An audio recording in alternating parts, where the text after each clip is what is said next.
दूरे निदान सुमेध बाल्य वैराग्य। दूरे निदान इस प्रकार है। चार असंख्येय 1 लाख कल्प पहले अमरवती नाम की एक नगरी थी। उस नगरी में सुमेध नामक ब्राह्मण रहता था।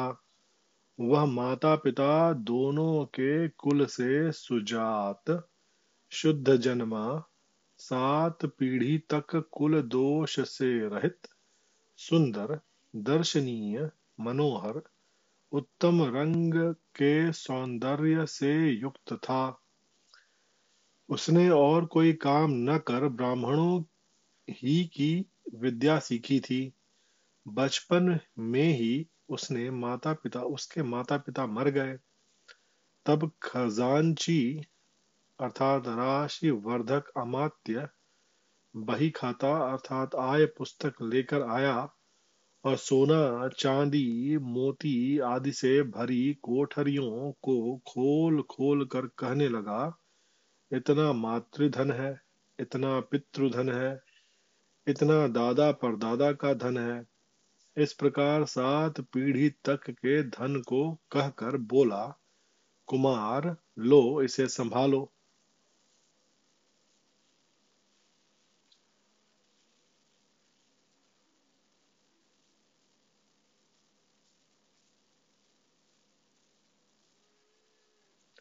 सुमेध पंडित ने सोचा, इस धन को संग्रह कर मेरे पिता पितामह आदि परलोक जाते हुए 1 पैसा कापपिण काशपिण भी साथ नहीं ले गए, लेकिन मुझे इसे साथ लेकर ही जाना चाहिए। उसने राजा को कह नगर में ढिंढोरा पिटवाया और जन समूह को दान दे तापसों के संप्रदाय में साधु हो गया। इस बात को अधिक स्पष्ट करने के लिए यहाँ सुमेध की कथा का कहा जाना जरूरी है। सुमेध की कथा कुछ न कुछ बुद्ध वंश में आई है, लेकिन उस कथा के पद्ममय अर्थात गाथा संबंध में आई होने से उसका अर्थ ठीक स्पष्ट नहीं होता। इसलिए हम उस कथा को बीच बीच में उन गाथाओं के संबंध को स्पष्ट करते हुए कहेंगे। चार असंख्येय 1 लाख कल्प पूर्व 10 प्रकार के शब्दों से युक्त अमरवती अथवा अमर नाम के एक नगर था, जिसके बारे में बुद्ध वंश में कहा है। चार असंख्येय 1 लाख कल्प पूर्व एक मनोरम दर्शनीय 10 शब्दों से युक्त अन्नपान से संयुक्त अमर नामक नगर था।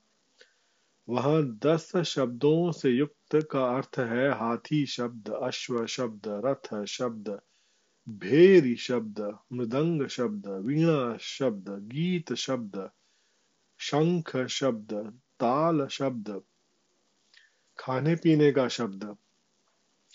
इन 10 शब्दों से युक्त इन 10 शब्दों को एकत्र ग्रहण करने से हस्ती शब्द, अश्व शब्द और भेरी, शंख, रथ आदि शब्द, खाने पीने का शब्द और अन्नपान का घोष।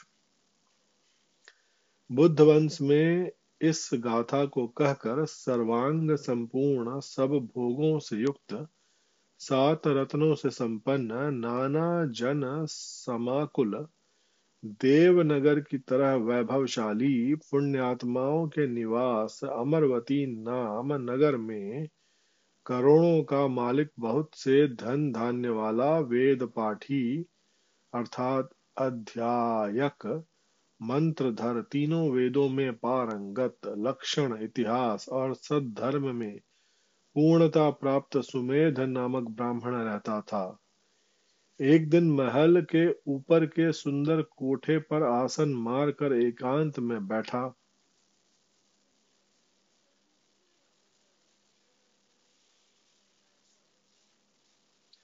वह सुमेध पंडित सोचने लगा, पंडित, जन्म ग्रहण करना दुख है, प्रत्येक जन्म में मृत्यु दुख है, उत्पन्न होना, बूढ़ा होना, रोगी होना तथा मरना मेरे लिए अनिवार्य है।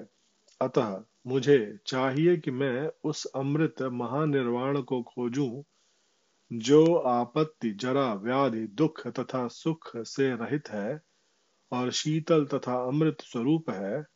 आवागमन से मुक्त होने का एक निर्वाण मार्ग अवश्य होगा। इसलिए कहा है, तब मैंने एकांत में बैठकर सोचा कि आवागमन तथा शरीर त्याग दोनों दुख हैं। अतः उत्पत्ति, जरा और व्याधि से युक्त मैं अजर, अमर और क्षेम स्वरूप निर्वाण को खोजूं। अवश्य ही मुझे इस नाना प्रकार के गंदगी से भरे अपवित्र शरीर को छोड़कर माया ममता रहित हो चला जाना होगा। जो मार्ग है वह होगा रहेगा ही, वह न हो ऐसा नहीं हो सकता। संसार से मुक्ति के पाने के लिए मैं उसी मार्ग को खोजूंगा। वह आगे भी ऐसा सोचने लगा।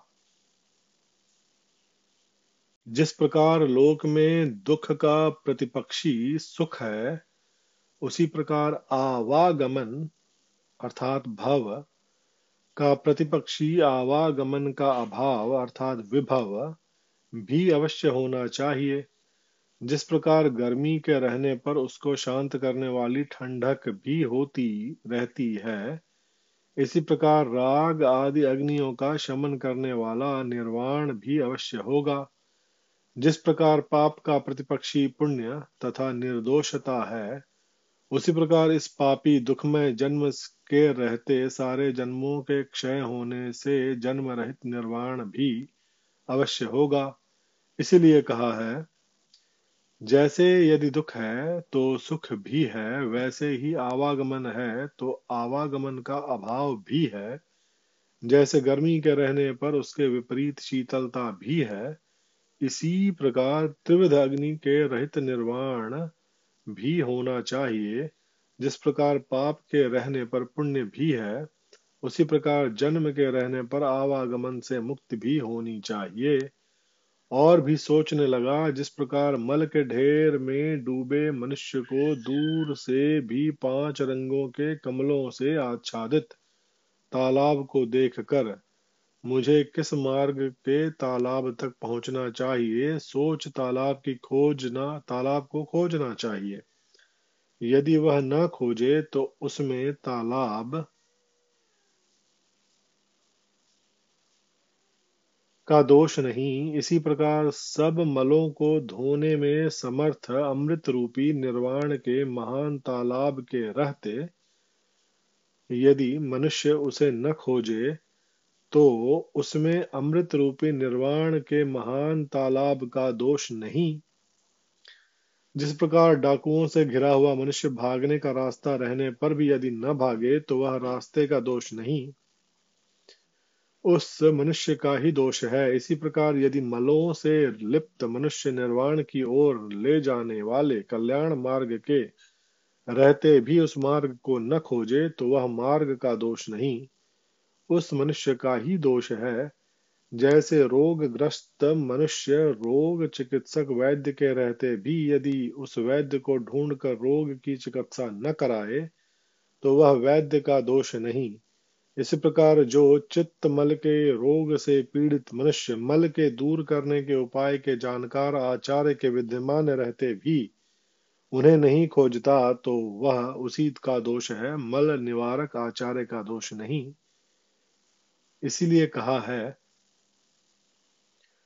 जैसे गंदगी में फंसा हुआ मनुष्य पानी से भरे तालाब को दूर से देख कर भी यदि उसे नहीं खोजता तो वह तालाब का दोष नहीं। इसी प्रकार मल धो देने वाले अमृत सरोवर के रहते भी यदि मनुष्य उस सरोवर को नहीं खोजता तो वह उस अमृत सरोवर का दोष नहीं।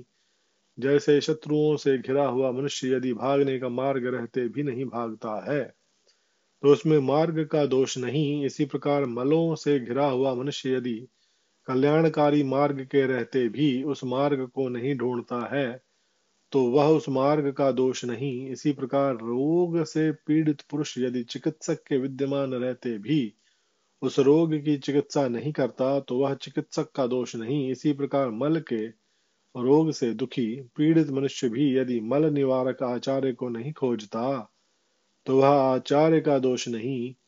और भी सोचने लगा, जैसे शौकीन आदमी गले में लगे हुए मैल को उतार कर सुख पूर्वक जाता है, इसी प्रकार मुझे भी इस मलिन काय को छोड़ ममता रहित हो निर्वाण नगर में प्रवेश करना चाहिए। जिस प्रकार स्त्री पुरुष मलमूत्र करने के स्थान पर मलमूत्र करके न तो उसे अपने अंक अर्थात उच्छंग में लेकर जाते हैं, न उसे अपने पल्ले में ही बांध कर ले जाते हैं, बल्कि उसके प्रति घृणा का अनिच्छुक हो उस घृणा कर अनिच्छुक हो उस मलमूत्र को वहीं छोड़ जाते हैं, इसी प्रकार मुझे भी इस मलिन काय को अनिच्छुक हो छोड़ अविनाशी अर्थात अमृत निर्वाण नगर में प्रविष्ट होना चाहिए।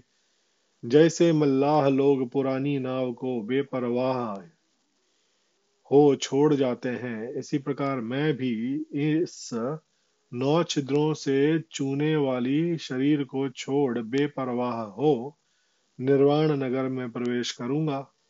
जैसे अनेक रत्नों को लेकर चोरों के साथ जाने वाला मनुष्य अपने रत्नों के नाश होने के डर से उन चोरों को छोड़कर कल्याणकारी मार्ग ग्रहण करता है, इसी प्रकार यह जो शरीर है सो यह भी रत्न लूटने वाले डाकुओं की तरह है।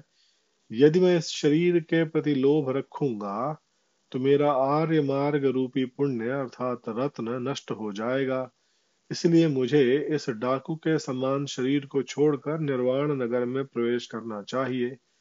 इसीलिए कहा है, जिस प्रकार मनुष्य मुर्दे को गले में बांधने से घृणा कर उसे स्वेच्छा पूर्वक अपने आप खुशी से छोड़ जाए, उसी प्रकार मैं इस नाना प्रकार की गंदगी से भरी अपवित्र काया को बेपरवाह तथा आकांक्षा अर्थात अर्थ रहित हो छोड़ जाऊं।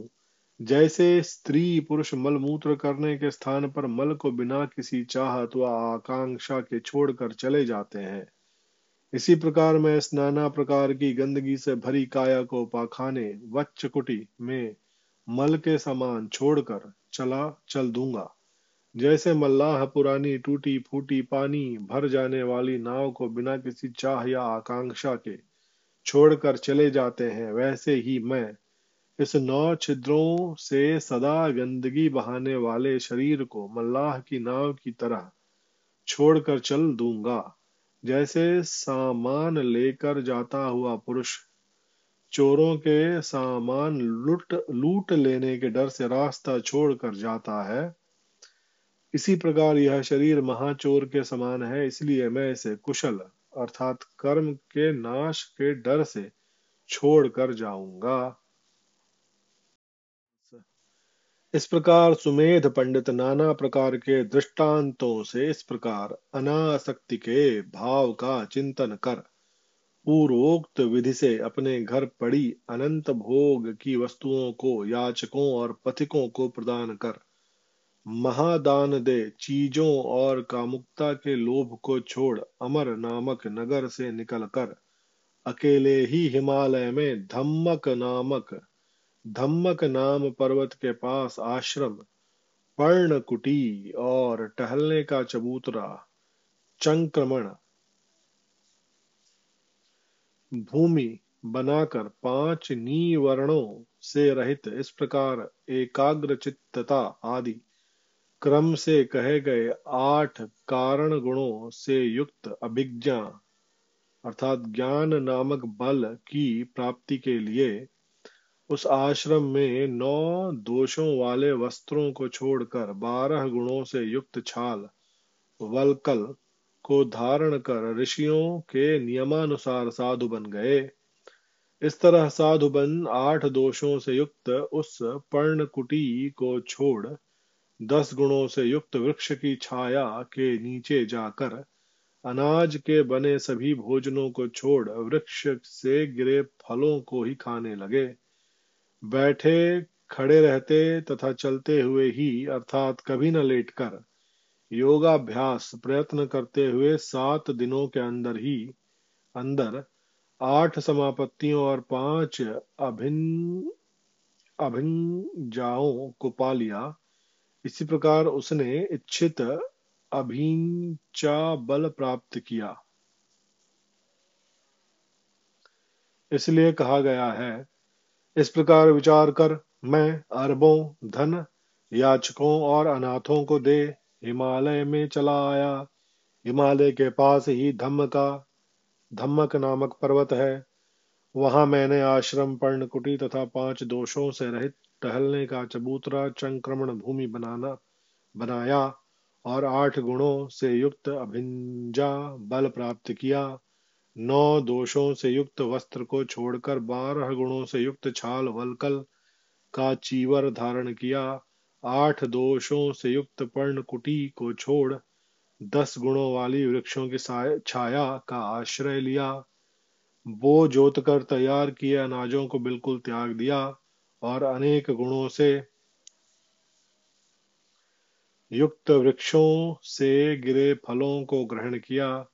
वहां बैठे, खड़े और टहलते हुए ही योग का अभ्यास कर सप्ताह के अंदर अभिंजा बल प्राप्त किया। इस पाली में सुमेध पंडित ने आश्रम और टहलने के चबूतरे अपने हाथ से बनाए ऐसा कहा है, लेकिन इसका वास्तविक अर्थ यह है, महापुरुष ने सोचा कि आज मैं हिमालय में जा धम्मक पर्वत में प्रवेश करूंगा। इस विचार से उन्होंने गृह त्याग किया।